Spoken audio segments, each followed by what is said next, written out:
Assalamualaikum warahmatullahi wabarakatuh. Perkenalkan, nama saya Dina Febrian. Hari ini saya akan memaparkan materi mengenai teks resensi untuk kelas 11 jenjang SMK atau MAK berdasarkan buku Bahasa Indonesia yang ditulis oleh Pipit Dwi Komariah, penerbit Erlangga.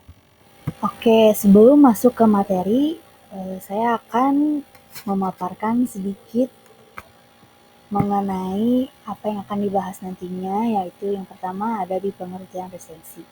Yang nantinya akan membahas mengenai definisi resensi, tujuan resensi, dan jenis-jenis resensi. Yang kedua ada struktur teks resensi, yang ketiga ada kaidah kebahasaan teks resensi, dan yang keempat ada contoh teks resensi beserta dengan latihan untuk anak-anak semuanya. Oke, sekarang kita masuk ke definisi resensi. Resensi merupakan penilaian terhadap sebuah karya. Karya yang dimaksud dapat berupa buku, film, musik, drama, atau pertunjukan lainnya. Hal-hal yang dimuat dalam resensi meliputi informasi detail tentang karya, sinopsis, keunggulan dan kelemahan karya, serta simpulan dan rekomendasi. Selanjutnya ada tujuan teks resensi.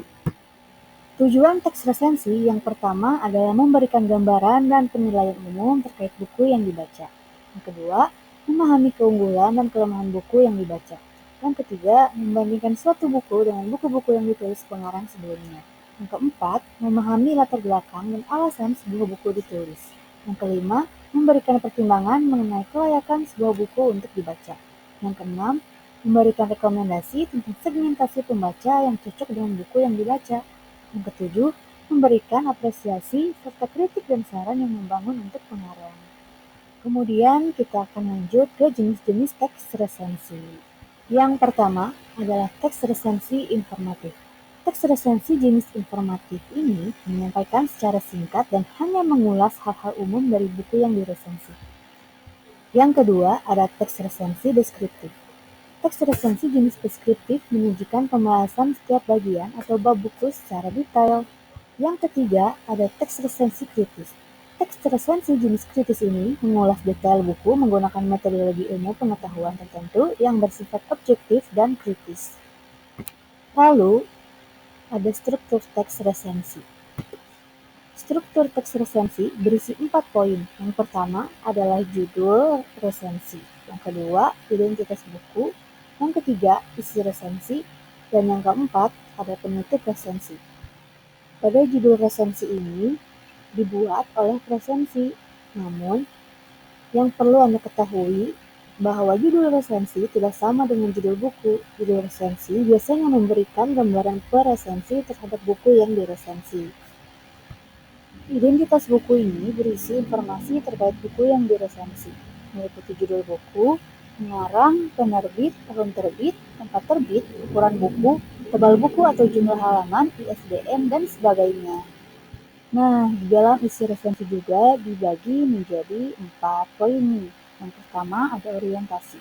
Bagian ini berisi penjelasan singkat mengenai informasi buku, seperti latar belakang pengarangan, inspirasi cerita, dan penghargaan yang telah diperoleh buku tersebut.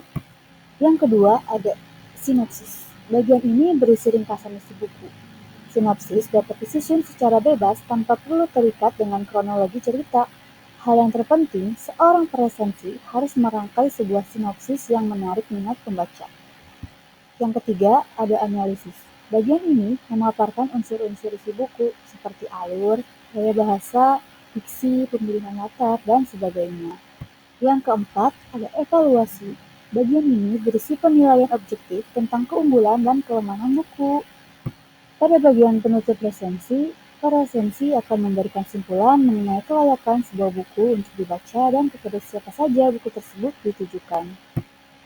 Seperti pada jenis-jenis teks pada bahasa Indonesia yang lainnya, pada teks resensi juga terdapat kaidah kebahasaan. Yang pertama, menggunakan konjungsi penerang. Konjungsi penerang adalah kata sambung yang berfungsi menerangkan sesuatu. Contohnya, bahwa, yaitu, yakni, ialah, adalah, dan merupakan. Yang kedua, menggunakan konjungsi temporal. Konjungsi temporal adalah kata sambung penambah hubungan waktu antar peristiwa. Contohnya adalah kata lalu, kemudian, sebelum, selanjutnya, setelah, sesudah, hingga, ketika, sampai, sejak, sedari, kala, kini, pada saat itu, dan penyebutan waktu lainnya. Yang ketiga, menggunakan konjungsi penyebab dan pengakibatan. Konjungsi penyebaban menjelaskan bahwa suatu peristiwa terjadi atas sebab tertentu. Contohnya adalah kata sebab, karena, dan oleh karena itu.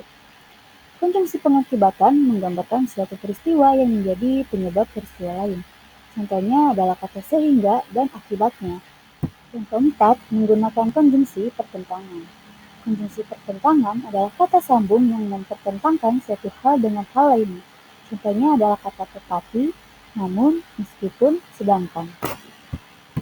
Yang kelima, menggunakan kata kerja mental.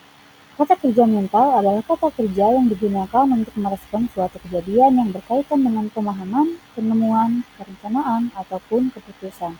Contohnya adalah kata sedih, menangis, tertawa, menyukai, dan memikirkan. Yang keenam, menyatakan saran atau rekomendasi. Saran dapat berupa pendapat, usul, atau ide perbaikan terhadap karya yang diresensi agar dapat dipertimbangkan oleh penulis karya.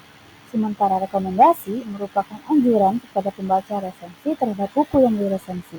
Nah, selanjutnya kita lihat contoh yang akan saya tampilkan pada layar berikut ini. Nah, pada contoh ini diambil buku berjudul Sebuah Seni untuk Bersikap Bodo Amat. Nah, struktur yang digunakan tentu saja sudah memenuhi seperti apa yang sudah saya sampaikan tadi. Untuk memahami mengenai materi tentang teks resensi lebih lanjut, saya ingin anak-anak untuk melakukan scan QR Code yang saya letakkan pada layar ini dan selamat mengerjakan tugas latihan yang sudah saya buat.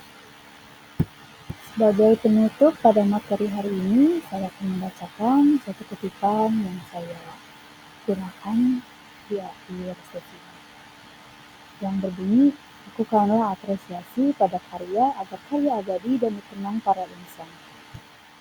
Sekian pemaparan yang saya dapat sampaikan. Mohon maaf apabila ada kesalahan dalam penulisan, dalam pemasukan data, dan lain sebagainya.